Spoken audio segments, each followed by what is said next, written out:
for me, where I really draw the excitement, where I really love this sport, is the fact that I get to go, all right, you think you're the man, I think I'm the man, let's have a crack and let's fight and let's see who the man is. Skill-wise, I believe 100% in my abilities, that I'm capable of taking my career to the next level. I'm running out of time. I'm not young anymore, but you know, skill-wise, I don't really have a doubt in my mind at all. I'm ready for Darcy Vendy. Oh! First of all, introducing our challenger. Out of the blue corner. He's going to step in, and he does. It's all over. Let's bring on the boom. This is Eternal MMA.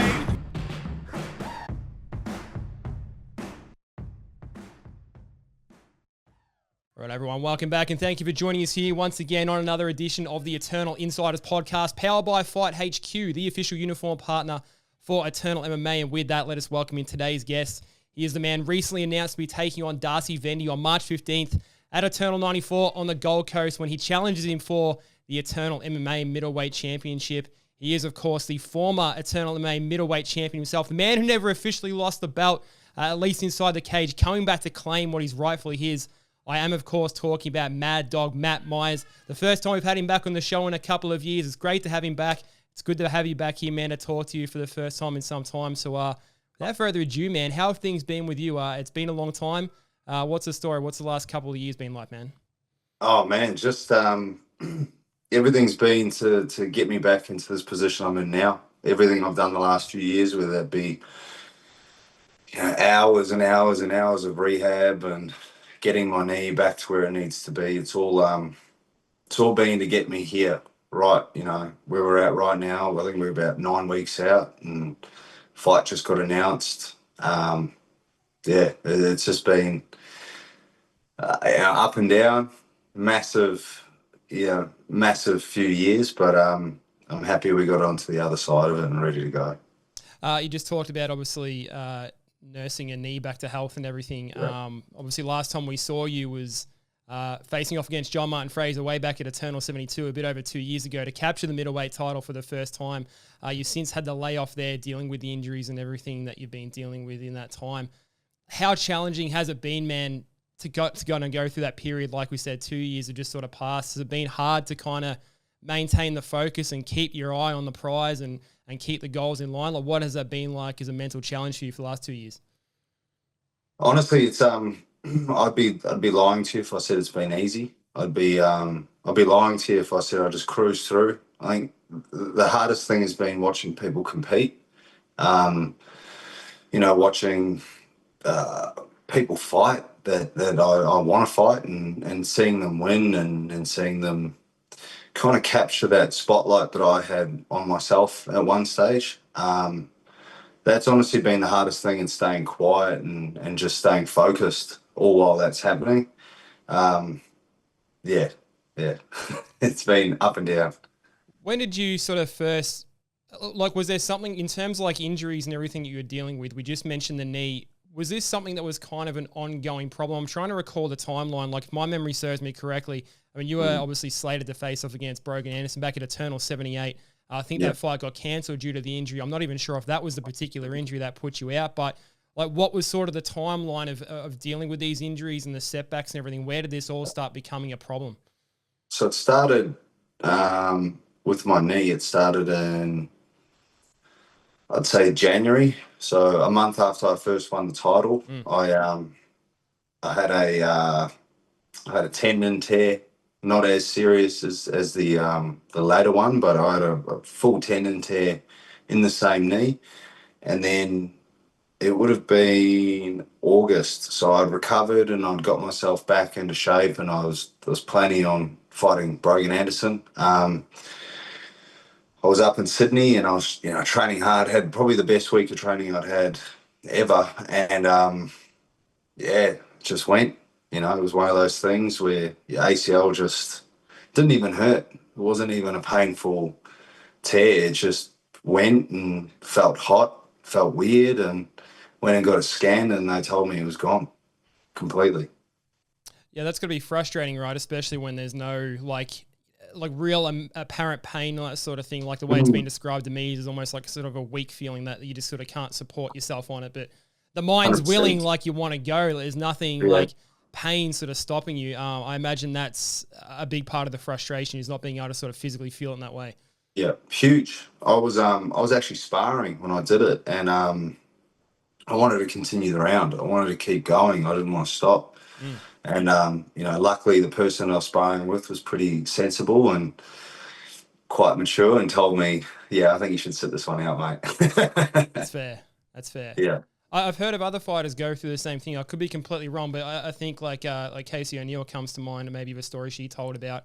I think it was her ACL she did, and similar story where it just didn't really sort of compute that that's what was sort of going on. No, we can push through this. Like it's sort of not too bad, but the what lies beneath the surface is obviously far more sinister. So glad to hear that you put that behind you, man. Like obviously it's got to be feeling good because you've got a title fight coming up. How are you feeling physically now that you put that all behind you? Honestly, physically, I'm feeling great. I haven't really taken a backward step. You're looking good shape, brother, which obviously you would be coming up for a title fight, but you're looking good. Thank you, man. I appreciate that. I've been working hard. I don't really, with the lifestyle that I live, I don't really take a backward step.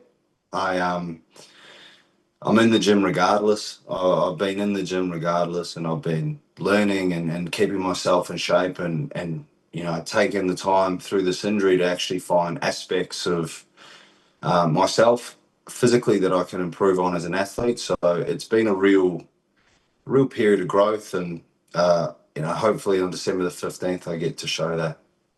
No, we're looking forward to that return, man. And I mean, you mentioned something there before that one of the things that was mentally tough for you was seeing other people move forward in the division and compete. But I guess what we've got come out of that is we have seen some emerging challenges. We've seen a bit more of a resurgence of the middleweight division. I know you've talked about in the past about, not having that kind of strength of schedule that you kind of like and getting opponents to essentially be able to face has been tough. We don't seem to have as big a problem with that right now. Of course, in that time period, we've seen Darcy Vendy going to fight against John Martin Fraser and capture the Eternal MMA Middleweight Championship at Eternal 91, the man that you'll be facing next. Now, I'm sure you've watched this fight in preparation for your fight coming up with him. I'm curious to get your thoughts and your assessment on Darcy's performance at large against a man that you previously beaten for the title yourself.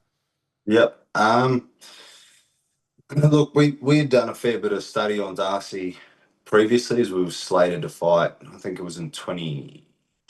Yeah, Eternal 64, you guys had a cancelled bout against each other. Yeah. Was that 22? I think 2022. I think it was, 2022, I believe it was, yeah. Eternal 64, Jenkins versus Rod Costa, yeah.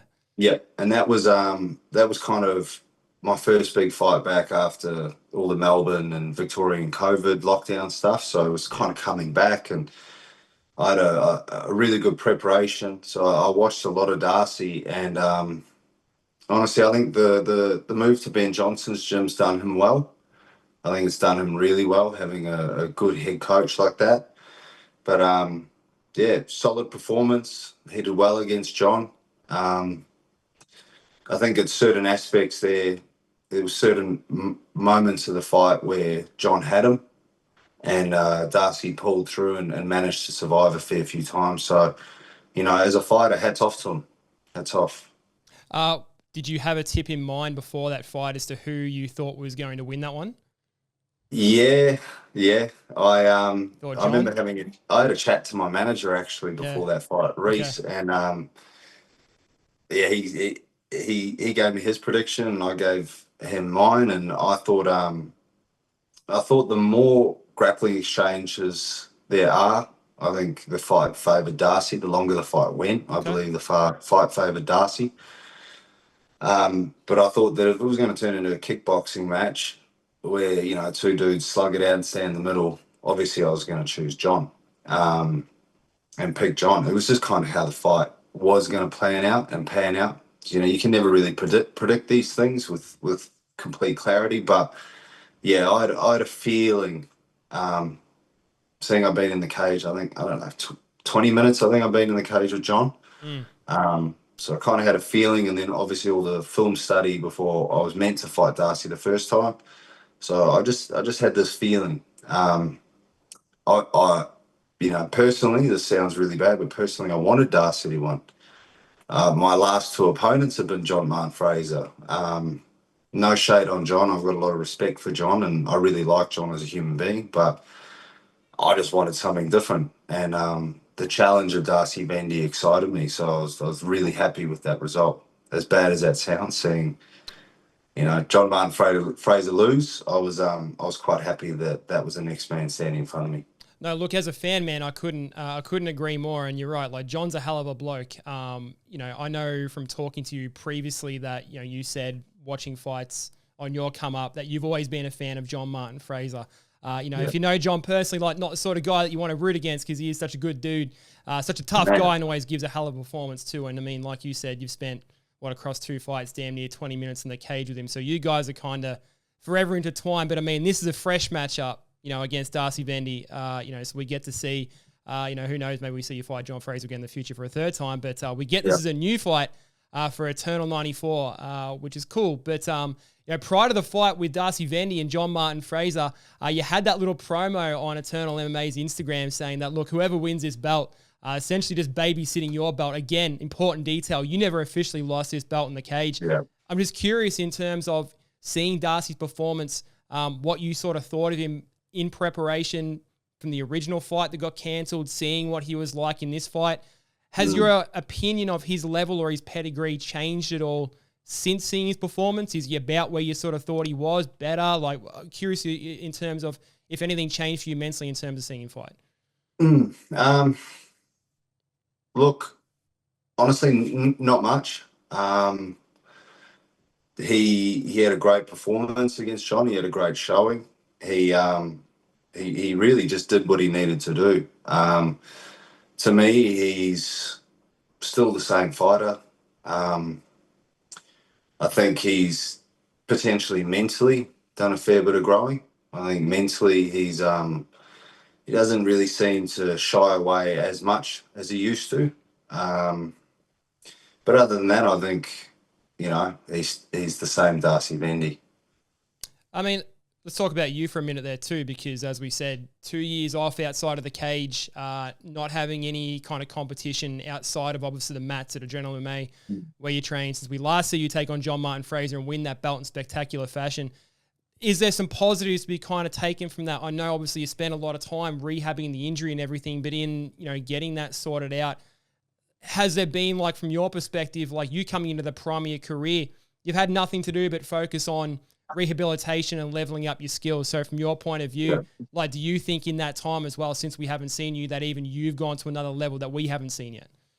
Yeah, 100%. I think I think just growing and maturing. Like you said, I'm knocking on 30 now. I'm not freshly turned. I think last time you guys saw me fight, I just turned 27.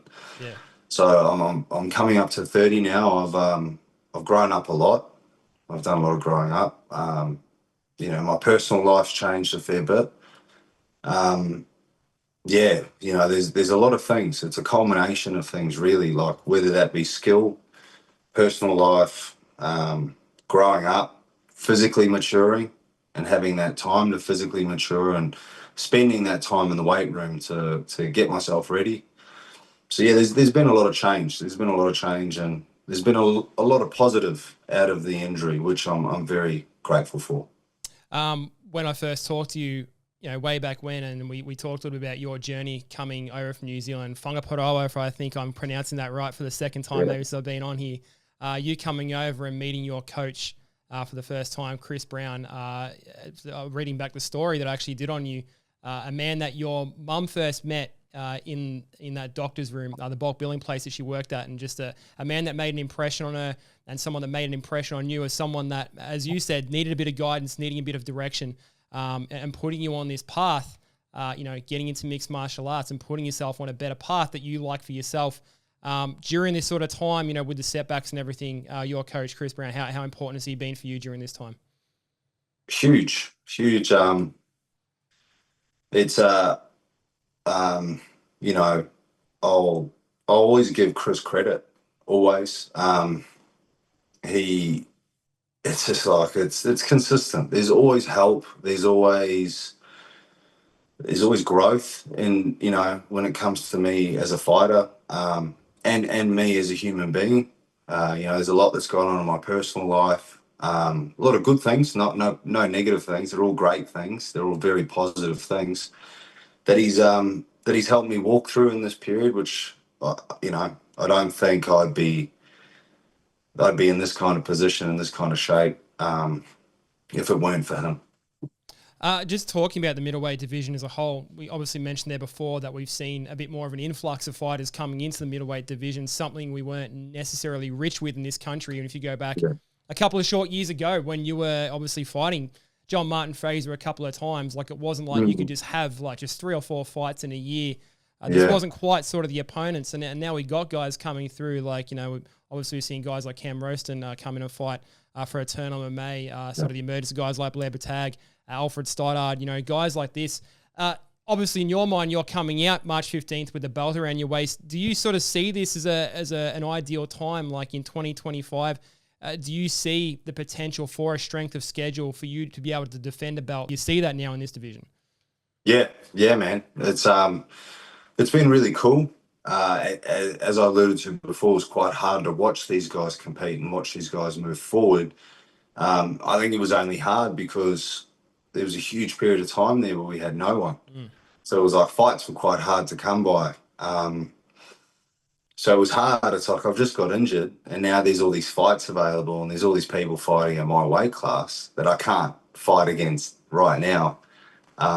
It's definitely been refreshing.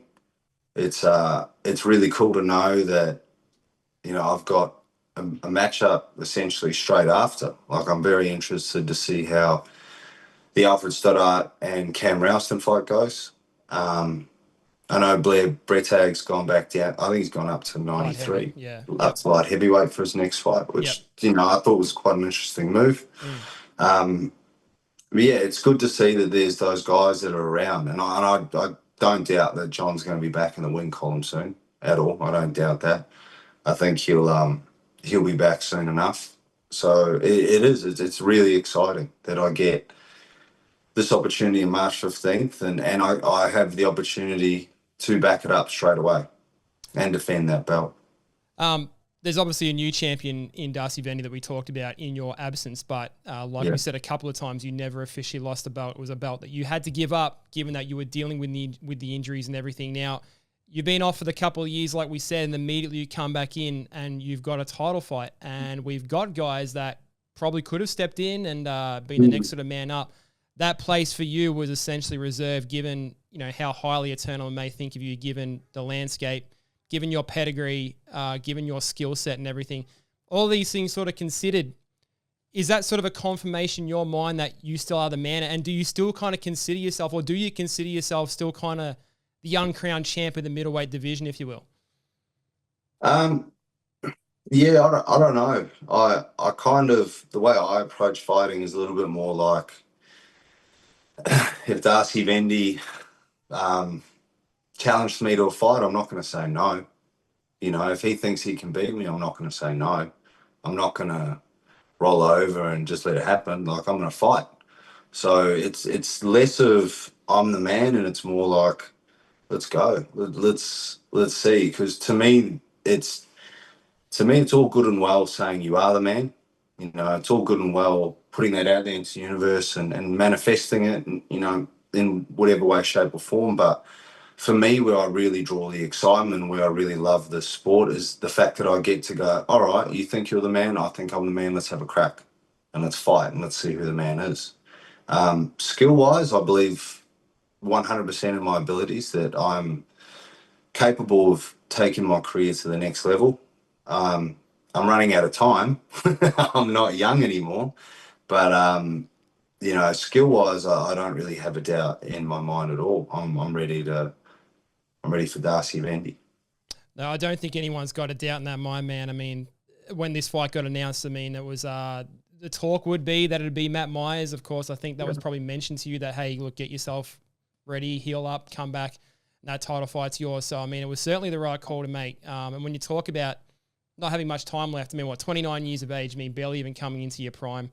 4-2 is your record right now. We've got a healthy middleweight division with opponents that you could get yourself essentially on a run of and really tidy up that record. And if you want to take your career to the next level, I think there's still plenty of time to do that. And 2025 just might be the year for you. We mentioned a couple of guys here before, the latter of which I mentioned, Alfred Stoddard. This was just something that caught my attention. On the Instagram post that got announced for this fight, you versus Darcy Vendy, someone on Instagram asked, would Alfred Stoddard be the next guy to potentially take on the winner? He left a response saying, nope, I'm good. I want to go to the big show next year. I'm curious if you saw that response from Alfred. I assume what he means by that is going international. I've never spoken to Alfred, so I don't have any opinion about it necessarily.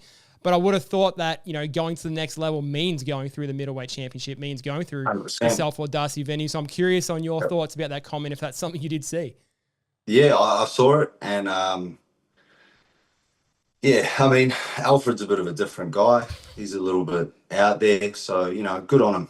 Best of luck to him. I hope all his dreams come true. But believing in what I believe in, and being around this game for a while, and having the older fighters come through the gym and watching them get to the position that I'm in now, I think it's going to be very hard for you to get into that big league without fighting the top guys. And just like you said before, right? Like, who is there for you to fight, Alfred? If you're not willing to fight me or Darcy, then what are you going to do? You're going to fight Blair Brettag? Like, it's, like who is there? You're fighting Cam Ralston. Let's just say you get through him. Who after that? I agree, us. Yeah. It's us. That's it. No, hey, like, good on you, bro. If you know something that I don't, then hats off to you. No, I mean, I agree with you. Selfishly, the fan side of me, seeing that we've got, a bunch of these fighters essentially in the middleweight division now to compete against each other. I mean, obviously the Cam Ralston fight comes next for him. Obviously, it's you versus Darcy Vendy for the middleweight championship. Like, let's just get a little bit of a thing going here in terms of these matchups. Like, it's finally cooking here for the middleweight division here in Australia. So, from that perspective, I'd love to see what comes next for that sort of pool of you, sort of 4 or 5. Sort of 6 guys now. Exciting times indeed, brother.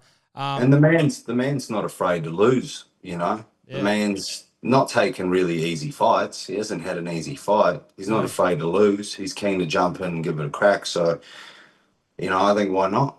If you win this and you beat Cam, I think the only way for you to get in the UFC is to get through the Eternal Champion. Well, the only way forward, is next for you, man, which is yourself versus Darcy Vendy to come back and claim the middleweight championship. The championship that you never gave up inside the cage, man. The belt that you should, or you could rightfully consider as being yours. Darcy, of course, is certainly a worthy champion. What a matchup this is going to be. Like, it's just tantalizing stuff. Surely as a man of yourself, with the strong belief that you've got in yourself, man, Darcy Vendy sitting on the belt that he's essentially babysitting, like we said, for your belt. You must have a prediction for this one, man. I know it's early days. I know we're 9 weeks out. And I know you take everything into perspective. I know you like to compartmentalize everything, but you got to tell us, like, what are you sort of thinking in terms of this one, brother? Coming off the performance he did 2 years ago, the spinning back kick against John Martin Fraser, Darcy Vendy just took out your former opponent in 3 rounds. What are you thinking for this one, man? How do you top this performance? I think the way I top it is I send him to the shadow realm. I'll put him to sleep. I think that's the way you exclamation point on the comeback. It's like Matt Miser's back, exclamation point. But it's all I see. I think the clearest route for me to get that is 5 rounds of hurting him. That's all I can really see is me putting it on him for 5 rounds, and hopefully he can take it. For him. Not for me, For me, hopefully he goes out. Hopefully he runs straight into my fist and it's done. You said to me once before, man, that you plan on a 5-round war and absolutely putting on John Martin Fraser, and you finish him inside 1 round, mate. So I think there's a lot of different. There's anything can happen in any sort of fight, man. But us as fans, like, we get to reap the benefits of this one. Darcy Vendy versus Matt Myers for the Eternal MMA Middleweight Championship, March 15 at Southport Sharks on the Gold Coast. Get your tickets at eternalmma.com. Cannot wait for this one. It's so good to have you back, man. Pleasing to hear the injuries are behind you. Great to see you finally being slated back for competition, man. It's been far too long, and it's a pleasure to have you back, and a pleasure to have you back here on the show talking after all this time, man. So I think we'll wrap it there, brother. I'll leave you to it. Enjoy the rest of your day for whatever that might be. And we march on to March 15th, man. All the best. Thanks for coming on. Thank you, brother. I really appreciate it.